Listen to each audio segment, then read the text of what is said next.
Hey, what's up guys? This Hog Rider Firecracker deck is popping off on ladder. The ranked 79 player in the world is using this speedy strategy to outcycle all of his opponents and secure massive value with firecrackers everywhere. Because if you can keep your firecrackers alive, your opponent's chances of winning will take a sharp dive, since they'll be non-stop feeding you elixir. And if you're lucky enough to play against no-skill spawners, your Earthquake will guarantee they get nothing but free damage for you. But by far my favorite aspect of the deck is the solid defense against beatdown players that go all in. You can completely clean up Electro Giants and Golems with just your mini pack, while all their support cards get kited to the other side by the Ice Golem, so they get no value. Because your defense is considerably cheaper than your opponent's offense, you're gonna have extra elixir to throw Hog Riders at your opponent's tower and stack up firecrackers that your opponent can't counter. It's time to drive our opponents insane with our speedy cycle and assert dominance. Don't forget to subscribe to the channel so you never miss out on any of the daily videos. Lots of love to everyone that's supporting the channel with credit code SirTag to make all of the high effort videos possible. Yo, so this guy's gonna end up having a battle healer banner. It'll be cool to play against an elixir golem deck, because we would be able to stack up an infinite amount of firecrackers. I'm gonna go in for bats plus hog rider and try to get some of the bats closer to the tower. And unfortunately our opponent's got zap plus bomb tower. So Bomb Tower is the worst building for you to play against in this deck, because if you go for a Hog Rider Earthquake, you can't break through the Bomb Tower. You're just going to be getting some measly Earthquake tickle damage on the tower, because if they drop 4 elixir and you're dropping 7, it's a negative trade. You don't want to be doing that very often. I'm going to go for a Hog Rider here because we know that, oh no, oh my gosh. Wait, is this guy actually going to be running like a Lava Hound control deck with Bomb Tower?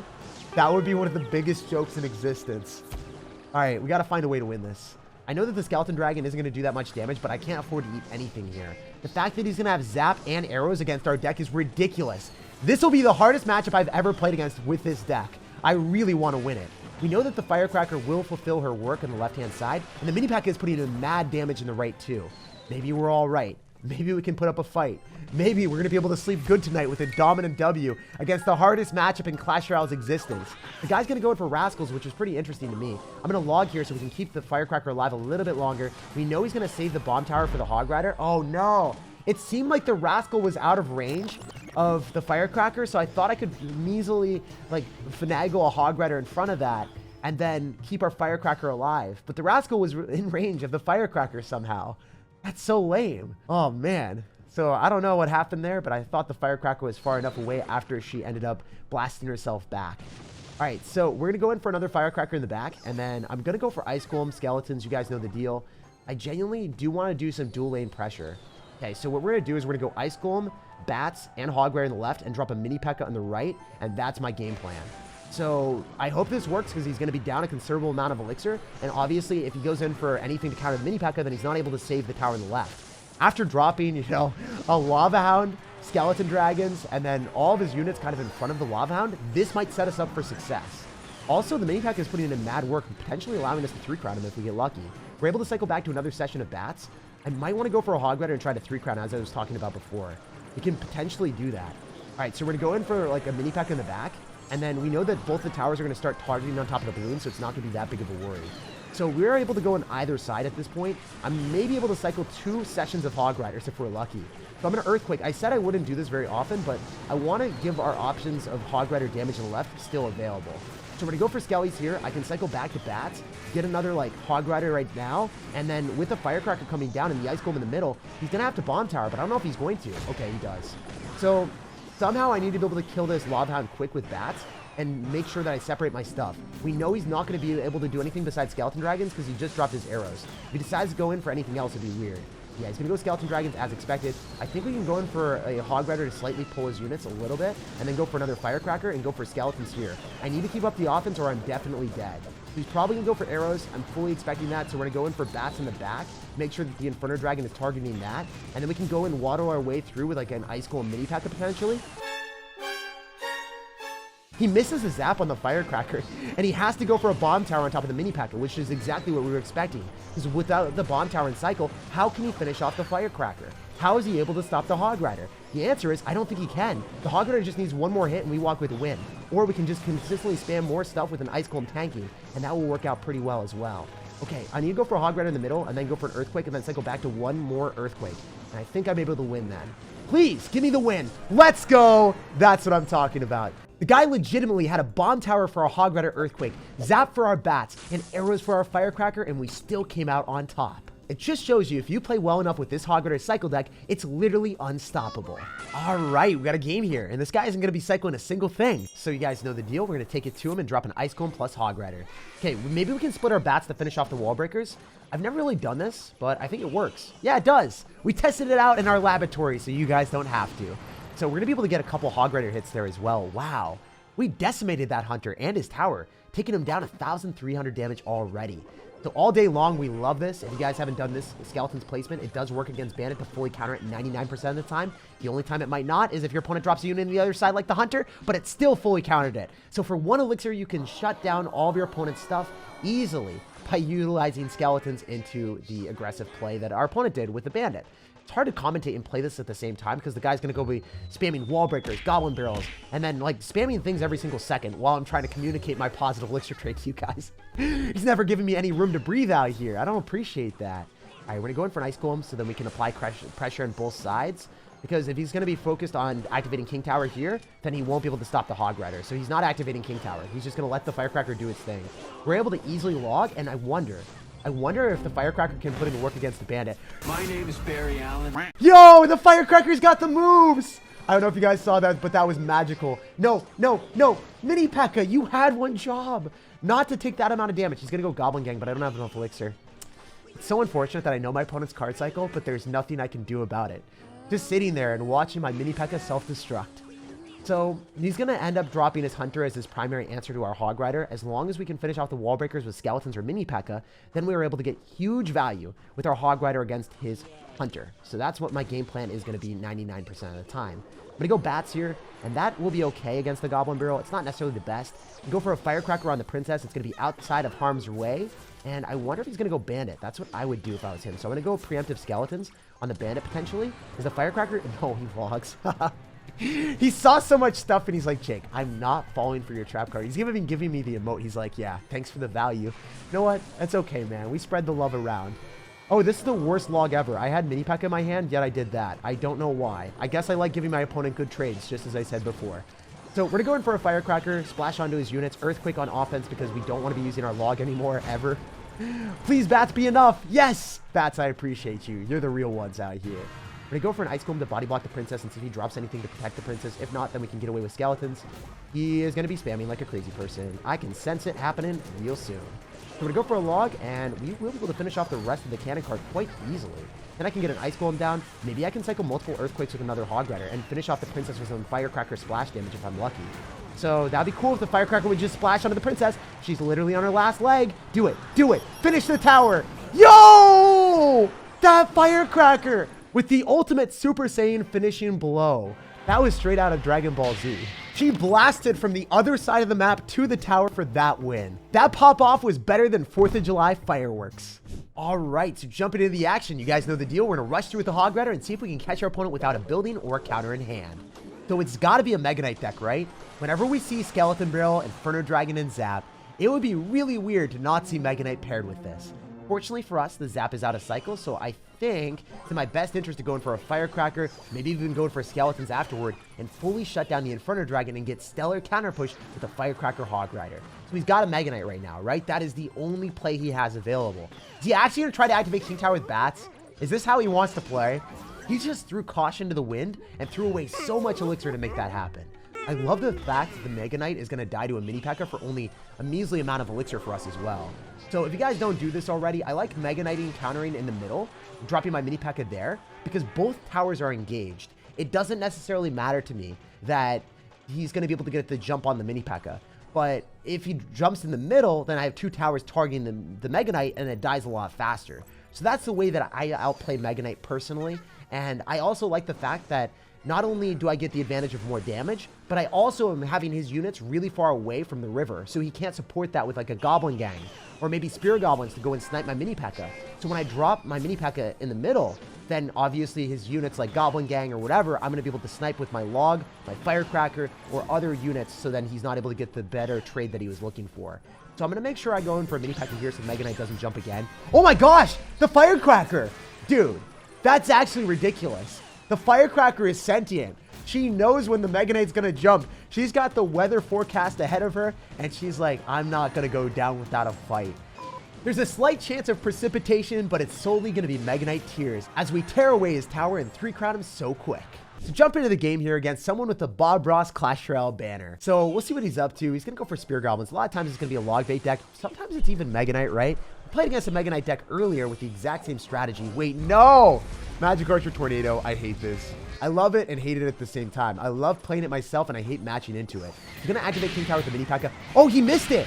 You guys saw that. The Mini P.E.K.K.A. hit the tower. That's humongous damage. And the Firecracker stays alive. I would like to go in for a log, but I don't hit all the Spear Goblins, so it's not worth it. Oh, the Firecracker! She's my savior. She saw what I needed. And then she leaves the tower at 69 HP just for the memes. Guys, let's be real. For a second, you guys know that this game is won. Let's just admire the massive amount of damage that the Firecracker provided for us. Her being able to finish off the Spear Goblins was something that I didn't think was possible, and she quite possibly put us in the best spot to win the game. A few dominance is asserted later. And the tower is mine! Give me the win! I wonder if this guy's gonna rage quit too, just like the Mega Knight player. Are we just on a speedrunning Clash Royale adventure where we make every single person leave the game because Firecracker is just that annoying and cracked? Kind of crazy to think about. Firecracker is the only thing left standing at the end because she's just that overpowered. Oh, I forgot. There was one bat left over. Sorry, bat. I acknowledge your presence. Hopefully your feelings aren't too hurt, sir. And after cycling through those speedy wins, we're at 9,600 in the world. Let's see if we can make this man rage quit too. He has a Mega Knight in his banner. He's a part of the one-trick ponies. The only one trick that we're seeing is people just leaving. Oh, let's go! I'm so psyched for this match. When I get to play against Goblin Hut, when I've got Earthquake, it's a miracle. Also, I'm not a huge fan of seeing people have arrows ever. Not a love of that because our Firecracker wants to stay alive and thrive. Not like that, man. All right, we're going to log on the Spear Goblin so he doesn't get an ounce of damage on our tower with that. And generally when we see people with arrows, they're not going to end up having a good answer to the bats anymore. Because they just cycle the arrows, right? And cycling the Mega Minion as well is another anti-air answer. So wonder if the bats can just destroy the Mini P.E.K.K.A. and deliver some nice value. Also, horrible trade for our opponent. If you guys are noticing this, he's going to go in for Mega Minion directly into Skeletons for a -2 trade. We take those all day long, baby. So whenever we play against Golem, the number one thing that I do is I cycle the Firecracker in the same side early on, and I get back to another one. And in this type of situation, we want to go in for a Mini P.E.K.K.A. primarily to counter the Golem. Meanwhile, we go in for a Hog Rider plus Ice Golem on the other side. So in this situation, we can go for a log to finish off the Spear Goblin and Mini P.E.K.K.A. here. The Hog Rider is getting tanked for by the Ice Golem. Meanwhile, the Golem is about to get melted. So definitely he's going to go in for an arrows on this Firecracker, right? There's no doubt about it. And when that happens, we can get an Ice Golem down to go and pop all the bats and the Night Witch herself. So we're in a superb position already. As you guys can see, this deck is the one trick way to win early on. Like seriously, I'm vibing with it right now. Maybe we go for a Hog Rider on the right-hand side because I think that the left-hand tower is definitely dead, and I'm pretty sure he'll ignore it completely and go in for a Golem anyway. So I'd rather go in for a Hog Rider here when he goes in for the Golem and try to take the right-hand tower. Ideally, that's what happens. Go Golem in the back, please. No, he goes Mini P.E.K.K.A. That's so unfortunate, man. We're hoping for the Golem there. We can still go for a Firecracker and then shift our weight around and cycle back to another Hog Rider before he gets back to another good counter of Mini P.E.K.K.A. Because I think he goes Golem, and then he has Goblin Hut, and then we Earthquake on the Goblin Hut, and then the Hog Rider takes the right-hand tower. I think we're going to try to take 2 towers and assert utter dominance in this match. That's the only currency we're accepting, utter dominance, man. Look at that value. Look at the Firecracker still popping off. The Hog Rider is still devouring the tower. And look at the freaking Firecracker. It still didn't get targeted for the longest time. It's ridiculous to see that. Then we can Ice Golem so then the Night Witch bats lock onto that instead of hitting anything that they want. He just went in for a pretty aggressive play of a Mini P.E.K.K.A. I wonder if we can go in for Skeletons and then cycle back to another Firecracker in the middle and then get like an Ice Golem down on top of the Night Witch bats. I'm pretty confident that we're going to be able to keep both of our towers alive, and I don't think he's going to keep any of his alive. Let's go, guys. That is utter dominance. I told you I was going to do it. I believed in it. And this guy, he has nothing left. Wow. Isn't it fun to kill the Golem towers that easily and then have them just like frantically drop a Golem on the side that they haven't done any damage? Is he even going to touch the tower? No, nothing. Not a single Golem shove in the left-hand side. Such a clean win. It's safe to say we one-punched Ultimate Punch. Because Night Witch is going to get a buff, Golem is only going to be played more from here. So having a deck destroy it, it feels fantastic, and now we're at 8,000 in the world. Yo, we're playing against someone that finished 854 in the world, the Freeze Flake. So is he going to be running like some type of tropical freeze deck? I don't know. Some wild shenanigans that I haven't seen before. Anyway, if he's going to have freeze, I would love for him to freeze on top of the Hog Rider and the bats. A lot of times people will do that if they don't have the correct response. For instance, like Lumberjack Balloon Freeze will typically have to freeze on top of bats if they don't have their Tornado or their Baby Dragon in cycle. We're going to go Ice Golem here to go and pull his Giant Skeleton to the other side and make sure that we don't pull the Giant Skeleton back with our Mini P.E.K.K.A, so we're dropping it significantly lower than we typically would. So I'm in an okay spot to go in for Skeletons and then a Hog Rider. I wonder if this is going to work out in my favor. Without the Giant Skeleton in cycle, I bet you he has to go in for Bats or Skeletons or Goblins, and he goes in for a Skeleton army. Wow, I totally thought he would have a different deck than this. Did not expect it to be Skeleton army plus Giant Skeleton. Is this going to be the Denecito deck with Wizard? That would be super cool, because I think that deck is cool, but it's not necessarily that good. Like, it works, but it only works for a few select people. I tried to make videos on it, but then when I was starting to play against people that ended up just using defensive buildings like Bomb Tower, I could never break through. So I wonder how this guy is going to navigate this game. I can go in for a Firecracker here. It's going to lock onto the Knight, and then he's going to have to go for Wizard in the middle. So let's go for Mini P.E.K.K.A and make the prediction. See, knowing our opponent's deck works so well for us, keeping the Firecracker alive, and just knowing that he's going to do a very predictable play allowed us to get away with so much value. Obviously, not the best thing in the world. Like, we're still in a good lead, but I was hoping for a bit more. And now we know for a fact that the guy is going to have to go in for like either a Tornado or a Skeleton army every single time on the Hog Rider. So we're just going to be hovering either our Earthquake or just not doing that if we know that he's not going to Skeleton army. So he could Skeleton army again, but I bet he's going to Tornado. -1 trade for us, but all around pretty good play, right? Because we can outcycle his Tornado and force him to go for Skeleton army. And if he's forced to do that, then he's getting bad trades all day long. We can go in for a Firecracker at the river as well, but I'd rather drop the Firecracker a little bit further back and see if he goes in for a Wizard again. It was really fun to make that prediction on him. So we're going to go in for an Ice Golem, we're going to drop Skellies, and then cycle with Bats as well. We know he's going to have Wizard in cycle, so he'll probably drop that on the Bats. So for that reason, I'm just going to go for a Hog Rider and Body Block so he doesn't get as much value. And again, he goes in for a Skeleton army. Making those plays allows us so much success on offense afterwards. Because he's going to be forced to go in for a Tornado, but he doesn't have it in cycle because he just used it in the wrong spot. So now I can go in for a Bats, and I can go in and finish everything off, and even follow up with like a Firecracker at the river because we know he's going to have to drop a delayed Skeleton army on top of the Mini P.E.K.K.A most likely. Oh, he's going to go for Harry Potter. It's going to lock onto the Ice Golem. Every single time that I do that, it never gets old. Maybe for our opponent, but not for me. So I'm going to go for a log if he decides to drop anything. Otherwise, Wizard dies because it just doesn't have enough range. It has very low range. So he's going to have to go for a Hog Rider here. I should have pre-logged immediately instead of dropping the Skeletons and Mini P.E.K.K.A, but it's totally fine. Again, we're back to another Hog Rider. We're going to force out the Tornado with the Mini P.E.K.K.A most likely. Maybe he just loses to the Mini P.E.K.K.A. He's dropping the Knight in the worst spot possible. He was freaking out because he didn't want the Firecracker to splash onto his tower, but in that event, trying to drop the greedy Knight to stop the Firecracker damage, he got shut down by the Mini P.E.K.K.A. All it takes is one marvelous Mini P.E.K.K.A hit to flatten your opponent's tower like a pancake. Bacon pancakes, that's what it's gonna make. Bacon pancake. Like, subscribe for more daily videos, and I hope you have an incredible rest of your day.